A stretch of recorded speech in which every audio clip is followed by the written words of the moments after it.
You can start. Thanks, Sachin, for inviting me today. And thanks, Dr. Parekh, for being a part of my session. I'll be speaking on current status of novel agents in hormone refractory prostate cancer, that is metastatic castrate-resistant prostate cancer. We know that CRPC, can you go to the next slide?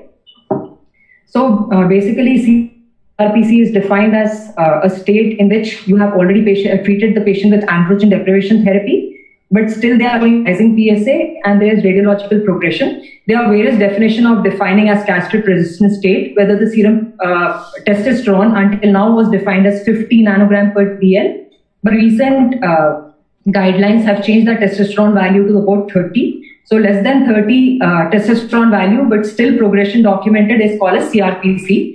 And overall, we know that prostate is the most common cancer in men. 5-year survival is in the tune of 98.2%. But when we have metastasis and when there's a hormone-resistant state, a 5-year overall survival of 30% is documented. Now, this metastatic hormone-resistant prostate cancer eventually transitions into CRPC with a median duration of 3 years. And most of the survival of a prostate cancer metastatic state is in the CRPC state. That is 3/4 of the overall survival is in the CRPC state. And there's an entire change of natural history, and newer drugs have a remarkable role. Next slide, please. We have had a 6-year hiatus, but from 2013, we have had whole spectrum of newer drugs, including immuno-oncology, we have biologics and combination drugs. Next slide. So these are the class of drugs which I just spoke about. We have Sipuleucel T, which is actually a patent dendritic cell vaccine not available in our country. We have pembrolizumab with emerging options. They are targeted hormonal therapy, which has been there for the past 4 years, which is abiraterone and enzalutamide. I'll just focus on some molecular expression which makes targeted hormones work better. Then, of course, targeted drugs like PARP inhibitors and DNA damaging agents like radium-223. Next slide, please. How do we sequence these drugs? We find out whether the patient is symptomatic or asymptomatic, whether the patient has visceral disease or non-visceral metastasis, or whether it is pre or post docetaxel, or whether high tumor burden or there is low tumor burden. We have, I'll be talking about certain biologic markers and their emerging role. We already have the role of MSI. There is some debate about PD-L1 and its expression. There's a lot of talk about ARV7 splicing agent. Then, of course, there's DNA repair agent and exploratory biomarkers. And we move to the next slide, please.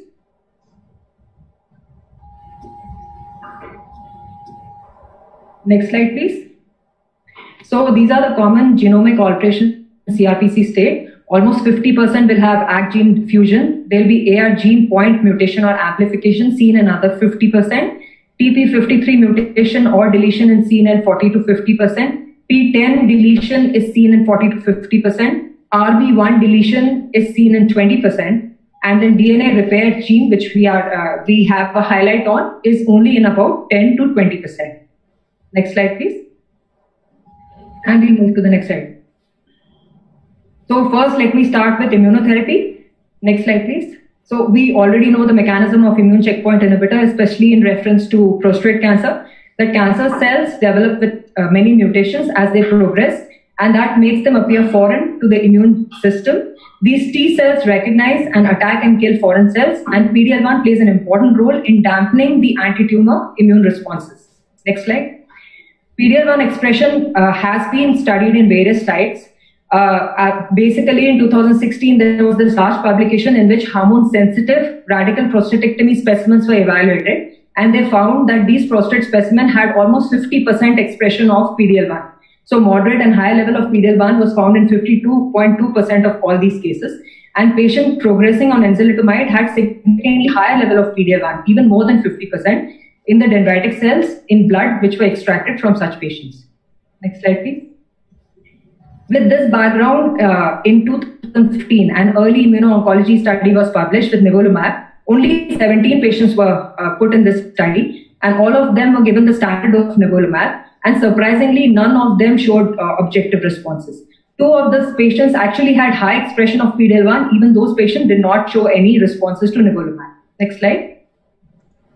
What about MSI? Well, MSI is a condition of genetic hypermutility. We already know about predisposition to mutations in the patients who have impaired DNA mismatch repair, that is MMR. MMR correlates with errors in DNA replication. The aberrant process leads to DNA fragmentation of MSI structure consisting of repeat nucleotide. This repeat nucleotide is most commonly seen as GT and CA repeats. Next slide, please. This was another study published in 2019 in JAMA, in which 1,033 patients were evaluated, and it was found that all these patients had good adequate tumor sample, and MSI sensor by Bethesda classification showed 3.1% had high expression of MSI. That is, they were deficient in MMR in all these patients. Now, out of the 2 patients who had high expression of MMI, 23 had tumor with high MSI, with 9 patients having indeterminate score. And 21% of the 33 patients, that is 7 out of 32 patients, had pathogenic germline mutations, which supported Lynch syndrome. All others were non-Lynch syndrome associated deficient MMR. Next slide. Another biomarker which we have found to have association with immunotherapy is CDK12 mutation. A biallelic CD12 mutation has again found to lead to genomic instability, leads to gene fusions and immune cell infiltration into tumor cells. Next slide. Activity of anti-PD-L1 immune checkpoint inhibitors in CDK12 mutants have been found to be reasonable and quite good. CDK12 mutations occur in 5 to 7% of all patients of metastatic CRPC. This is known to be the aggressive variant and generally has younger presentation with higher Gleason score. They also have de novo M1 presentation. So they upfront present with metastatic disease. They also have been found to respond favorably to PD-L1 inhibitors, implicating that CDK12 deficiency can also be a response indicator for immunotherapy. I'll start with Keynote 199 study. This was a study with pembrolizumab in metastatic CRPC.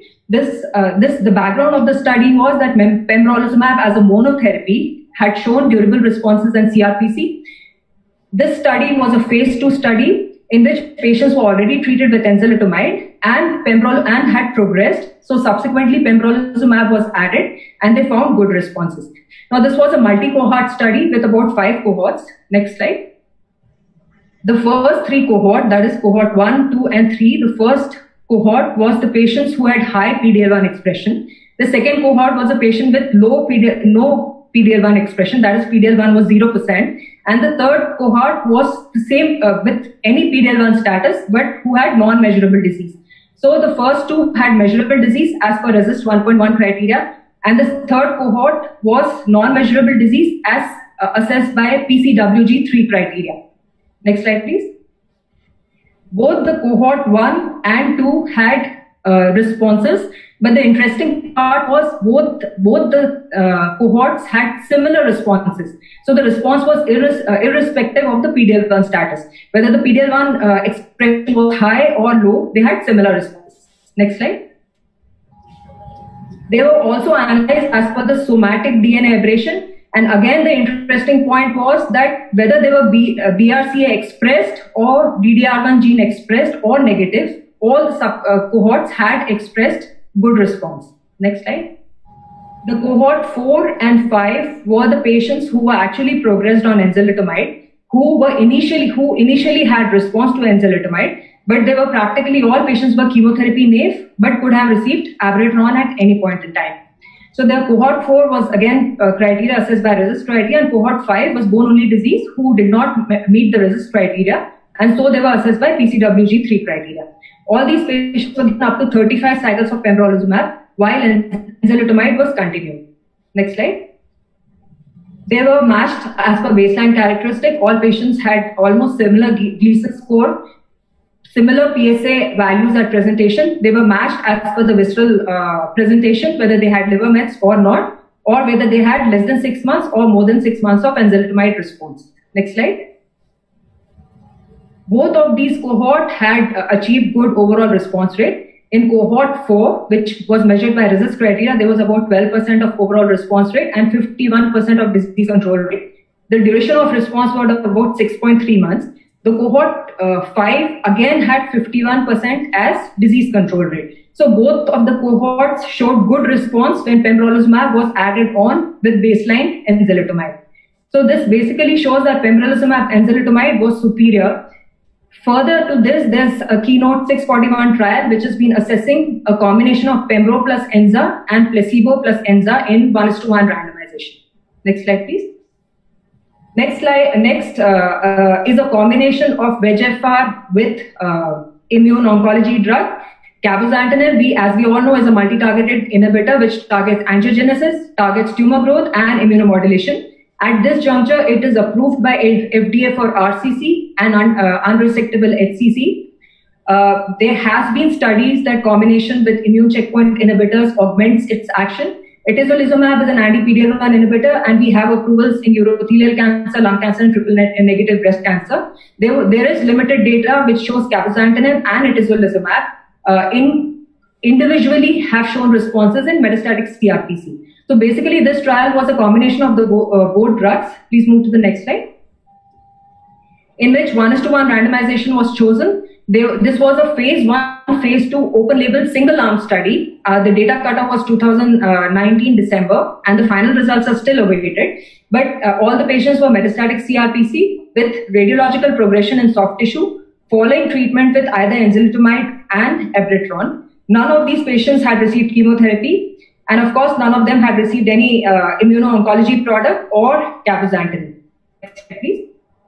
All of these patients had higher Gleason score. Most of these patients had more than 7 as the Gleason score, and all the subset of patients showed at least some response. There was OR. The median follow-up was around 12.6 months. The overall response rate was about 32%. And most of the patients who also had high-risk subset, that is the patients who had visceral disease and extrapelvic lymph node metastasis, also had similar response. That's in the tune of 33%. Next slide. There was no observed association of anti-tumor activity and PD-L1 expression in this analysis. So again, Dr. Nitik, make it quick. Yeah. Okay. Sorry. Yeah. Right. Can we go to the next slide? So we know that the toxicity in this was not additive. They suited the individual drug. Next slide.